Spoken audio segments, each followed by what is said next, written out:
Hi friends, എല്ലാവർക്കും സുഖമല്ലേ? ഞാൻ സുഖമായിട്ടിരിക്കുന്നു. ഇന്നത്തെ വീഡിയോ എന്ന് പറയുന്നത് തലവേദനയെക്കുറിച്ചൊക്കെ ആട്ടോ പറയണേ. എനിക്ക് തലവേദനയായിട്ട് എനിക്ക് ഒരു സർജറി ചെയ്ത ഒരാളാണ് ഞാൻ. അപ്പോൾ തലവേദനയ്ക്ക് ഈ മാതിരി സർജറി ചെയ്യേണ്ട കാര്യമുണ്ടോ എന്നൊക്കെ ചോദിച്ചാണ്. പക്ഷെ അങ്ങനെയല്ല. നമുക്ക് മൈഗ്രെയിൻ തലവേദനയുണ്ട്, സാധാരണ തലവേദനയുണ്ട്. മൈഗ്രെയിൻ തലവേദന എന്ന് പറയുമ്പോൾ അത് കോഫിയൊക്കെ അധികം കുടിച്ചിട്ടായിരിക്കും, അല്ലെങ്കിൽ ടെൻഷനും കാര്യങ്ങളൊക്കെ ഉണ്ടായിട്ട് ഉണ്ടാവുന്ന തലവേദനയും അങ്ങനെ പല കാരണങ്ങളും ഉണ്ടാകും. പിന്നെ അല്ലാത്ത തലവേദന എന്ന് വെച്ചിട്ടുണ്ടെങ്കിൽ വേറെ കാരണമൊന്നും വേണ്ട. ചിലപ്പോൾ വെയിലുണ്ടായാലും അല്ലെങ്കിൽ ഉറക്കം കുറവ് കാരണം അങ്ങനെയൊക്കെ വരുന്ന തലവേദന ഉണ്ടാകും. പക്ഷെ എൻ്റെ തലവേദന എന്ന് വെച്ച് കഴിഞ്ഞാൽ എനിക്ക് ഈ തലച്ചോറിൽ, അതായത് തലയിലെ ഫ്ലൂയിഡിന് ഭയങ്കര ഹൈ പ്രഷറായിരുന്നു. ഈ പ്രഷർ വരാൻ കാരണം എന്ന് വെച്ച് കഴിഞ്ഞാൽ എനിക്ക് ഇപ്പോൾ ഒരു എൻ്റെ ഈ വയസ്സിൽ തന്നെ എനിക്കൊരു 8-9 സർജറി നിലവിൽ ചെയ്തിട്ടുണ്ടാവും. അതായത് ഡെലിവറി ഉൾപ്പെടെ ഒരു 9-10 സർജറി എണ്ണം നോക്കിക്കഴിഞ്ഞാൽ എങ്ങനെയായാലും ഉണ്ടായിട്ടുണ്ട്. അപ്പോൾ ഡെലിവറിയൊക്കെ കഴിഞ്ഞു. പിന്നെ വേറൊരു സർജറി 2 പ്രാവശ്യം ചെയ്തു. അത് കഴിഞ്ഞിട്ട് ഈ സർജറി കൂടുതലൊക്കെ കഴിയുമ്പോൾ നമ്മൾ ട്രീറ്റ്മെൻറ്റ് ഒരുപാട് നമ്മുടെ ദേഹത്തേക്ക് ചെല്ലുമല്ലോ. പിന്നെ എനിക്ക് അന്നേരം ഓവർ വണ്ണവും കാര്യങ്ങളൊക്കെ ഉണ്ടായിരുന്നു. അപ്പോൾ അങ്ങനെ മരുന്നിൻ്റെ ഉപയോഗം കൂടുതലും കൊണ്ടും പിന്നെ ഫാറ്റ് കൂടുന്നതിനനുസരിച്ചൊക്കെ ആയതുകൊണ്ട് എനിക്ക് തലവേദന കൂടുതലായിട്ട് വന്നു. അപ്പോൾ ഈ തലവേദന കൂടാൻ കാരണം ഇതൊക്കെയായിരുന്നു റീസൺ. അപ്പോൾ അന്നേരം എന്താ ചെയ്തതെന്ന് വെച്ച് കഴിഞ്ഞാൽ ഞാൻ കോലഞ്ചേരി മെഡിക്കൽ കോളേജിലാണ് ശ്രീകുമാർ ഡോക്ടറെയാണ് കണ്ടുകൊണ്ടിരുന്നത്, ന്യൂറോ സർജൻ. പുള്ളീനെ കണ്ടുകൊണ്ടിരുന്നത്. ഭയങ്കര തലവേദന എന്ന് വെച്ചാൽ ഭയങ്കര തലവേദന. ഞാൻ മെഫ്റ്റാളെന്ന് പറഞ്ഞ ഗുളിക, തലവേദനയുടെ ഗുളികയില്ലേ നമ്മൾ കഴിക്കണം, ആ ഗുളികയൊക്കെ ശരിക്കും പറഞ്ഞാൽ 2-3 ദിവസം, അതായത് ഒരു ദിവസത്തിൽ 3-4 പ്രാവശ്യം ആ ഗുളികയൊക്കെ കഴിച്ചിട്ടുണ്ട്. അമൃതാഞ്ജൻ്റെ ഡപ്പി, അതായത് പച്ച ഡപ്പിയില്ലേ, ഈ പച്ച ഡപ്പി എൻ്റെ ഒരു ബാസ്ക്കറ്റ് ഉണ്ട്. ഇത്രയും വലിയ നമ്മുടെ ഒരു ആളുടെ കീപ്പോട്ട് താഴത്തേക്ക് ഉള്ള ഒരു സാധാരണ ഒരു ബാസ്ക്കറ്റ് ഉണ്ടാവുമല്ലോ, കാലിൻ്റെ ഒക്കെ അത്ര ഉണ്ടാവും, അത്രയും ഒരു ബാസ്ക്കറ്റ് ഉണ്ടാവും. ആ ബാസ്ക്കറ്റിൽ നിറച്ചും ഞാനൊരു 2 വർഷക്കാലം അമൃതാഞ്ജൻ ഇങ്ങനെ ഡെയിലി പുരട്ടായിരുന്നു. ആ കുപ്പികൾ ഞാനിങ്ങനെ സൂക്ഷിച്ച് വെച്ചിട്ടുണ്ടായിരുന്നു കേട്ടോ, ഇങ്ങനെ ഉപയോഗിച്ച്. എനിക്കൊക്കെ അമൃതാഞ്ജൻ എന്ന് പറഞ്ഞാൽ 2 ദിവസം ഉള്ളായിരുന്നു. ആ മാതിരി തലവേദനയായിരുന്നു എനിക്ക്. അങ്ങനെ ഞാൻ ഒരുപാട് അമൃതാഞ്ജൻ പുരട്ടി. പിന്നെ ഡോക്ടർ ഇടയ്ക്ക് കാണുമെങ്കിലും ഡോക്ടർ അങ്ങനെ കാര്യമായിട്ട് അങ്ങനെ മരുന്ന് കഴിച്ചിട്ട് പോരുക. പിന്നീടാണ് ഞാൻ ശരിക്കും പറഞ്ഞു കഴിഞ്ഞാൽ, അതായത് ചെറിയ എന്തെങ്കിലും കാര്യത്തിനൊക്കെ ഡോക്ടറെ കാണുന്നല്ലാതെ തലവേദനയ്ക്ക് കോൺസെൻട്രേറ്റ് ചെയ്ത് ഒരു ഡോക്ടറെ പോയി കണ്ട് അങ്ങനെ ഞാൻ ചെയ്തിട്ടുണ്ടായിരുന്നില്ലായിരുന്നു. ലാസ്റ്റ് ഇങ്ങനെ തലവേദന കൂടുതലായി വന്നതിന് ശേഷമാണ് ശരിക്കും പറഞ്ഞു കഴിഞ്ഞാൽ ശ്രീകുമാർ ഡോക്ടറെ പോയി കണ്ടത്. ശ്രീകുമാർ ഡോക്ടർ പറഞ്ഞു തല സ്കാൻ ചെയ്ത് നോക്കണം. കുറേ ടെസ്റ്റും കാര്യങ്ങളൊക്കെ ചെയ്തു. അങ്ങനെ ചെയ്ത് കഴിഞ്ഞ സമയത്ത് തലയിൽ സ്കാൻ ചെയ്ത സമയത്ത് ഈ തലയിലെ സ്കെൽട്ടൻ ഇല്ലേ, നമ്മുടെ ബാക്കിലെ സ്കെൽട്ടൻ, ഈ സ്കെൽട്ടനിൽ പോണ ഒരു ഫ്ലൂയിഡ് ഉണ്ട്. അതിന് ഹൈ പ്രഷർ കയറുമ്പോൾ, അതായത് നോർമൽ ഒരാളുടെ പ്രഷർ പോകുന്നത് 25-26 ആ റേഞ്ചിലാണ്. എൻ്റെ ഹൈ പ്രഷർ ഈ ബാക്ക് ബോണിൽ നിന്ന് ഇങ്ങനെ ഫ്ലൂയിഡ് പോയിക്കൊണ്ടിരുന്നത് 30-35 റേഞ്ചിലായിരുന്നു. അതായത് ഹൈ പ്രഷർ.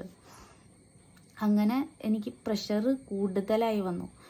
അപ്പം ഡോക്ടർ പറഞ്ഞു ഇങ്ങനെ പ്രഷർ കൂടുതലാണ്, എത്രയും പെട്ടെന്ന് ഒരു പ്രഷർ കുറയാൻ പാകത്തിന് ഒന്നല്ലെങ്കിൽ ഒരു ഷണ്ട് ഇടുക, അതായത് ഒരു ട്യൂബ് വയറ്റിലേക്ക് ഇട്ടിട്ട് ഈ പ്രഷർ കൂടുന്ന സമയത്തിനനുസരിച്ച് അത് കുറയ്ക്കും. ആ ട്യൂബ്, ആ ഷണ്ട് ഇടുമ്പോൾ കുറച്ച് കളയും.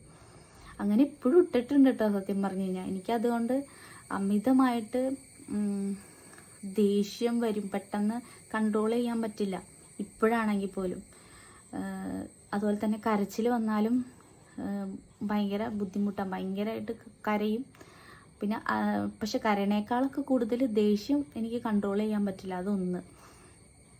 അപ്പം ഞാൻ പറഞ്ഞു എന്നാന്ന് വെച്ചാൽ, അന്നേരം എനിക്ക് ഈ സർജറി ചെയ്തു, തലവേദന കൂടുതലായി വന്നു. എനിക്ക് ഈ വിഷനൊക്കെ, അതായത് ഒരാളിപ്പോൾ നമ്മുടെ ഫ്രണ്ടിൽ നിൽക്കുകയാണെങ്കിൽ ആളെ രണ്ടായിട്ടാണ് നമുക്ക് കാണാൻ പറ്റുള്ളൂ. രണ്ട് കണ്ണായിട്ട് ഇങ്ങനെ കാണാൻ പറ്റും. ഒരാഴ്ച കാലം ശരിക്കും പറഞ്ഞ് ഞാൻ എൻ്റെ ഹസ്ബൻഡിനെയും ചേട്ടനെയും പിള്ളേരെയൊക്കെ രണ്ടായിട്ട് ഞാൻ കാണുമ്പോഴൊക്കെ അവർ രണ്ട് പേരായിട്ട് ഇങ്ങനെ കാണുമായിരുന്നു ഒരാഴ്ചക്കാലം കേട്ടോ. അത് കഴിഞ്ഞിട്ട് ആ വിഷൻ അങ്ങോട്ട് മാറി. അതായത് സർജറി ഡേറ്റ് നമുക്ക് കിട്ടണമല്ലോ. സർജറി ഡേറ്റ് കിട്ടി. എന്നിട്ട് പിന്നത്തെ ആഴ്ചയാണ്. ഈ സർജറിക്ക് മുന്നേ ഒരു ദിവസം മരുന്നൊക്കെ കഴിക്കണ്ടെങ്കിലും ശരിക്കും പറഞ്ഞാൽ എനിക്ക് കണ്ണുണ്ടായിട്ടും കാഴ്ച നഷ്ടപ്പെട്ടു പോയ ദിവസങ്ങളുണ്ട്. ഒറ്റ ദിവസം. അതായത് അതിപ്പോഴും ഓർക്കുമ്പോൾ എനിക്ക് സങ്കടം വരും. കണ്ണുണ്ട്, നമുക്കിങ്ങനെ നോക്കാം, പക്ഷെ നമുക്ക് കാണാൻ പറ്റൂല, ഇരുട്ടാണ്.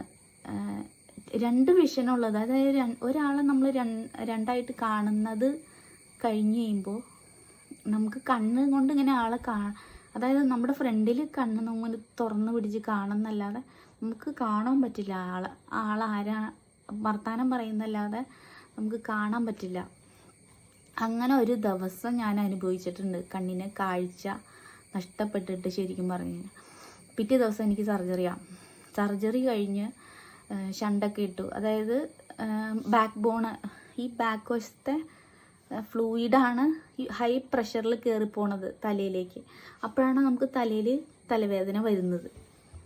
അന്നേരം ഇത് പ്രഷർ കുറയാൻ വേണ്ടിയിട്ട് ഈ നമ്മുടെ വയറില്ലേ, ഈ വയറിൻ്റെ ഫ്രണ്ട് ഭാഗം ഇതാണെങ്കിൽ ഈ ഫ്രണ്ട് ഭാഗത്തിൽ നിന്ന് ഒരു ഹോൾ ഇട്ടിട്ട്, അതായത് ഇടതുവശത്തും ഹോള് വലതുവശത്തും ഹോള്, ഈ ഹോളും ബാക്കിലും ഇങ്ങനെ ഈ ഒരു സർജറി, അതായത് ബാക്കിലും കീറും.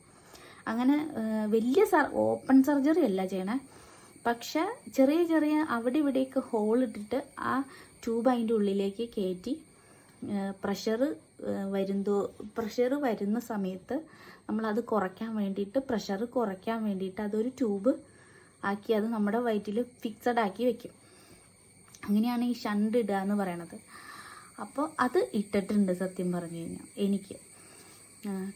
അതിട്ട് ഇപ്പം അത് കഴിഞ്ഞിട്ട് സർജറി കഴിഞ്ഞു. ഡോക്ടർ അന്നത്തെ ദിവസമൊന്നും, പിറ്റേ ദിവസം നമ്മൾ കണ്ണൊക്കെ തുറന്ന് കാണുമ്പോഴും രണ്ട് പേരൊക്കെ ആയിട്ടാണ് നമ്മൾ കാണുന്നത്. വീട്ടിലെത്തി ഒരാഴ്ച കഴിഞ്ഞിട്ട് എല്ലാവരും ഇതുപോലെ തന്നെ നമ്മൾ രണ്ടായിട്ട് കാണുന്നു. ശരിക്കും പറഞ്ഞ് ഒരാഴ്ച കഴിഞ്ഞ് കഴിഞ്ഞപ്പോൾ നമ്മളിങ്ങനെ ഒരു കണ്ണ് അടച്ചിട്ട് ഇങ്ങനെ തുറന്നു നോക്കുമ്പോൾ നമുക്ക് അതായത് ഒരാളായിട്ട് കാണാം. അപ്പം ഞാൻ ശരിക്കും പറഞ്ഞു കഴിഞ്ഞാൽ സംസാരിച്ചുകൊണ്ടിരുന്നത് ആൾക്കാരെ മുഖത്ത് നോക്കി സംസാരിക്കേണ്ടത് ഇങ്ങനെ നോക്കിയിട്ട് സംസാരിച്ചിട്ടുണ്ട് പിള്ളേരുടെ അടുത്തൊക്കെ. കാരണം എന്ന് വെച്ചാൽ നമുക്ക് ഈ വിഷൻ സർജറി ചെയ്ത് കഴിഞ്ഞതിന് ശേഷം ഒരാഴ്ച കാലം എനിക്കിങ്ങനെ ബുദ്ധിമുട്ടുണ്ടായിരുന്നു. അതായത് രണ്ടായിട്ട് തന്നെ കണ്ടുകൊണ്ടിരുന്നു. അത് കഴിഞ്ഞതിന് ശേഷം ഒരാഴ്ച കഴിഞ്ഞ് സർജറി കഴിഞ്ഞ് ഒരാഴ്ച കാലം എങ്ങനെ ഉണ്ടായിരുന്നു എന്ന് പറഞ്ഞല്ലോ. അപ്പം ഞാനിങ്ങനെ കണ്ണടച്ചുകൊണ്ടാണ് കുട്ടികളെയൊക്കെ ചേർന്നേം പിള്ളേരെ എല്ലാവരോടത്തും വർത്താനം പറയണതൊക്കെ ഇങ്ങനെ നമ്മളിങ്ങനെ കണ്ണടച്ചിട്ടുണ്ട്. അപ്പോൾ കണ്ണടച്ച് കഴിഞ്ഞാൽ നമുക്ക് കറക്റ്റായിട്ട് ഒരാളെ കാണാം. പിന്നെ ഒരാഴ്ച കഴിഞ്ഞ് കഴിഞ്ഞപ്പോൾ പെട്ടെന്ന് ഒരു ദിവസം ഇങ്ങനെ വർത്താനമൊക്കെ സംസാരിച്ചുകൊണ്ടിരിക്കുന്ന സമയത്ത് ദൂരേക്ക് നോക്കിയപ്പോൾ വിഷൻ കറക്റ്റായി. അതായത് ഇപ്പോൾ 2 ആൾ എന്നുള്ളത് ഒരാളാക്കി നമുക്ക് കിട്ടി. അപ്പോൾ ഒരു സന്തോഷം. ദൈവമേ, ഇത്രയും നാളും സർജറിയൊക്കെ ഇത്രയും കഷ്ടപ്പെട്ട് ചെയ്തിട്ട് കീഹോൾ സർജറി പോലെ ആയിരുന്നു. അത് ഓപ്പൺ സർജറി അല്ലായിരുന്നു. അതുകൊണ്ട് എനിക്ക് അധികം വേദനയും കാര്യങ്ങളോ അല്ലെങ്കിൽ അങ്ങനെ ബുദ്ധിമുട്ടോ ട്രസ്റ്റും കാര്യങ്ങളൊക്കെ ഒന്നും അധികം വന്നിട്ടില്ല. പക്ഷെ നമുക്കറിയാലോ, നമ്മുടെ ശരീരത്തെ ഒരു സാധനം എന്തെങ്കിലുമൊക്കെ ചെയ്യുമ്പോൾ നമുക്ക് ഒരു ചെറിയ ബുദ്ധിമുട്ടും കാര്യങ്ങളൊക്കെ ഉണ്ടാവില്ല. അതല്ലാതെ വേറെ എനിക്ക് കംപ്ലൈൻറ്റും കാര്യമൊന്നും ഉണ്ടായിട്ടില്ല കേട്ടോ. പിന്നെ ആ തലവേദന മാറി എന്ന് പറയുമായിരുന്നു. പിന്നെ തലവേദന അങ്ങനെ ഉണ്ടായിട്ടില്ല. പക്ഷേ എൻ്റെ അടുത്ത് ഡോക്ടർ അന്ന് പറഞ്ഞത്, പിന്നെ കറക്റ്റ് ഒരു വർഷം കഴിഞ്ഞ് കഴിഞ്ഞപ്പോഴും എനിക്ക് ഫാറ്റ് കൂടി. ഈ ഫാറ്റ് കൂടുമ്പോൾ എന്ന് വെച്ചിട്ടുണ്ടെങ്കിൽ ഈ ട്യൂബ് ഈ ഹൈ പ്രഷർ കയറുമല്ലോ, ഫ്ലൂയിഡ് ഹൈ പ്രഷറിലേക്ക് കയറുന്ന സമയത്ത് ഇത് കുറയ്ക്കാൻ വേണ്ടിയിട്ടാണല്ലോ ട്യൂബ് ഇട്ടേക്കണം. ഈ ട്യൂബ് ഇങ്ങനെ ഈ ഫാറ്റ് വന്നിട്ട് ഈ ട്യൂബിൻ്റെ ഉള്ളിൽ ഇങ്ങനെ അടഞ്ഞു നിൽക്കും. അപ്പോൾ ഇതിന് ഈ ഫാറ്റ് ഇങ്ങനെ വന്നു കഴിയുമ്പോൾ ഈ ട്യൂബിന് കുറയ്ക്കാൻ പറ്റില്ല. അതായത് പ്രഷർ കുറച്ച് കളയാൻ പറ്റുന്ന രീതിയിലല്ല ഈ ഫാറ്റ് വന്ന് അടിഞ്ഞു കൂടിയിട്ട്. അന്നേരം ഡോക്ടറിൻ്റെ അടുത്ത് പറഞ്ഞു ഫാറ്റ്, അതായത് വെയിറ്റ് കുറയ്ക്കണം ഇയാൾക്കടെ, എന്നാലാണ് കാര്യമുള്ളൂ. അല്ലെങ്കിൽ ഇത് പിന്നെയും ഇതിങ്ങനെ ഫാറ്റ് വന്ന് അടിഞ്ഞുകൂടി, ഈ ട്യൂബയിൽ വന്ന് അടിഞ്ഞുകൂടി കഴിഞ്ഞ് കഴിയുമ്പോൾ ഈ ട്യൂബ് വർക്ക് ചെയ്യാൻ പറ്റില്ല. അപ്പോൾ പിന്നെയും മാറ്റിക്കൊണ്ടിരിക്കണം. അപ്പോൾ അതുകൊണ്ട് വെയിറ്റ് എന്തായാലും കുറയ്ക്കണമെന്ന് പറഞ്ഞു. അന്ന് തുടങ്ങി വെയിറ്റ് കുറയ്ക്കണേ കേട്ടോ. ഒരു 85-90 കിലോൻ്റെ അടുത്തുണ്ടായിരുന്നു ഞാൻ. പിന്നീട് വെയിറ്റ് പിന്നെയും കുറഞ്ഞു. അപ്പോൾ അതങ്ങോട്ട് മെയിൻറ്റെയിൻ ആയി, കുഴപ്പമില്ലാണ്ട് അങ്ങോട്ട് പോകും കേട്ടോ. പിന്നെ തലവേദന വന്നിട്ടില്ല, ഇതുവരെയായിട്ട് അങ്ങനെ വന്നിട്ടില്ല. പിന്നെ എൻ്റെ അടുത്ത് അന്ന് പറഞ്ഞതാണ് ഡോക്ടർ വെയിറ്റ് കുറയ്ക്കണം കാര്യങ്ങളൊക്കെ പറഞ്ഞത്. ഇതൊരു 3-4 വർഷം മുന്നേ ഉണ്ടായതാട്ടോ. അതിന് ശേഷം സത്യം പറഞ്ഞു കഴിഞ്ഞാൽ ഇത് തലവേദനയൊന്നും കാര്യങ്ങളും വന്നിട്ടില്ല. ഈ ചെറിയ തലവേദന ഉണ്ടെങ്കിൽ പോലും അത് വെള്ളം കുടിച്ച് കഴിയുമ്പോൾ മാറും. അല്ലെങ്കിൽ കിടക്കാതെ വരും, അല്ലെങ്കിൽ ഒരു രാത്രിയൊക്കെ ഒരുപാട് എഞ്ചിരുന്ന് കഴിഞ്ഞാൽ തലവേദന വരും. അങ്ങനെയൊക്കെ ഇപ്പോഴും ഉണ്ട്. പക്ഷെ എന്നാലും പണ്ടത്തെ അത്രയൊന്നും തലവേദന ഇപ്പം ഇല്ല. ആ ഒരു തലവേദന എന്ന് പറഞ്ഞാൽ അതൊരു വേറൊരു ടൈപ്പ് തലവേദനയാണ്. നമ്മളെ തല പൊട്ടിപ്പൊളിയും. എന്താ പറയുക, അങ്ങനെ ഈ തലയിലേക്ക് നമ്മൾ എന്ത് കൊണ്ടുവന്നിട്ടാലും നമ്മളറിയില്ല, അതുപോലെ വെട്ടിപ്പൊളിക്കാൻ തോന്നും. ആ ഒരു തലവേദന ആർക്കെങ്കിലും, ഇത് കാണുന്ന ആർക്കെങ്കിലും ഉണ്ടെങ്കിൽ നിങ്ങൾ ഉടനെ തന്നെ, തലവേദന അത്ര നിസ്സാര കാര്യമൊന്നുമല്ല, ഡോക്ടറെ കാണാം. അതിന് എത്രയും പെട്ടെന്ന് ചികിത്സ ചെയ്യുകയാണെങ്കിൽ എത്രയും നല്ലതാണ്. തലവേദന എന്ന് വെച്ചാൽ ചെറിയ അസുഖമൊന്നുമല്ല ശരിക്കും പറഞ്ഞു കഴിഞ്ഞാൽ. അതിനിപ്പോൾ എല്ലാ സ്ഥലത്തും അതിനനുസരിച്ചുള്ള ട്രീറ്റ്മെൻറ്റ് കാര്യങ്ങളും, ഇപ്പോൾ ഗവൺമെൻറ് ഹോസ്പിറ്റലാണെങ്കിലും പ്രൈവറ്റ് ഹോസ്പിറ്റലാണെങ്കിലും എല്ലായിടത്തും അതിനുള്ള ട്രീറ്റ്മെൻറ്റും കാര്യങ്ങളൊക്കെ ഉണ്ട്. അപ്പം ഇത് പറയാനാവുന്നു വന്നത്. ഇത്രയുള്ള വീഡിയോ ഇച്ചിരി ഇതായിട്ട് തോന്നുന്നു, ലെങ്തി ആയിട്ട് പോയിട്ടുണ്ടെന്ന് തോന്നുന്നു വീഡിയോ അല്ലേ. ഇത് എന്നാലാണ് ഇത് മൊത്തം പറഞ്ഞു തീർക്കാൻ പറ്റുള്ളൂ. സോറി കേട്ടോ. പിന്നെ ഇത്രയൊക്കെയുള്ളൂ വീഡിയോ. Okay, thank you.